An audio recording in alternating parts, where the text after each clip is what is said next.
Hello guys, নমস্কার। আজকে রান্না করতে চলেছি মিষ্টি কুমড়োর ডাঁটা ও পাতা শাক।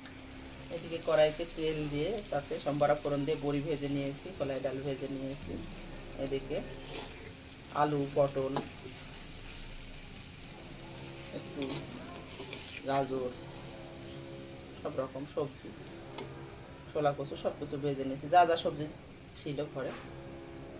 এখন ভাজাটা হয়ে গেছে, এখন কিন্তু আমি শাকটা দিয়ে দেব। দিয়ে একটু জল দিয়ে কষিয়ে নেব। এটা দিয়ে ভাত খেতে খুবই অসাধারণ লাগবে। এই যে এখন সুন্দরভাবে গলে যাচ্ছে আস্তে আস্তে। খুবই সহজে রান্না করা যায়, খুব সহজ সবজি, অথচ খেতে অসাধারণ।